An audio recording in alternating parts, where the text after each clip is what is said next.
అందరికీ నమస్కారం అండి. నేనండి మీ పేటాపురం ప్రెస్ రిపోర్టర్ ప్రకాశ్ రాజును మాట్లాడుతున్నానండి. మరి మ్యాటర్ ఏంటంటే మొన్న మీడియా ముందు మన పవర్ రేంజర్ అన్న ఆవేశం చూసి అవాక్ అయిపోయానండి బాబు. మరి అన్న పొజిషన్ లో ఉన్న అధికారంలో ఉన్న ఎర్రితనంలో ఏ మాత్రం తగ్గేదే లేదన్నట్టు ఉంటదండి. మరి పాపం 10 ఏళ్లు ఒక్క పదవి కూడా లేక విమర్శించడమే పనిగా పెట్టుకున్న మన పవర్ రేంజర్ అన్నకి ఈ రోజు కొత్తగా పదవులు వచ్చినా ఇంకా పాత పద్ధతులు మర్చిపోలేకున్నాడండి. తన సొంత నియోజకవర్గంలో ఆడబిడ్డల మీద అత్యాచారాలు జరిగితే అంత కూడా రియాక్ట్ అవును మన ఉప మంత్రి ప్రత్యర్థి మీద మాత్రం ప్రెస్ మీట్లు ఎట్టి పంచ డైలాగులు బాగానే చెప్తున్నాడండి. ఎట్టా తోలు తీస్తాడట, తొక్కి పెట్టిన ఆరతేస్తాడట.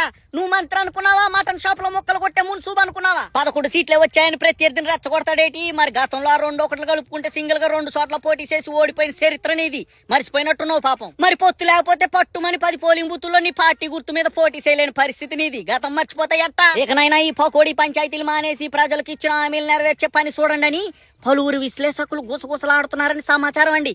ఉంటా అండి మరి. వేసేసాడు, బాగా వేసేసాడు.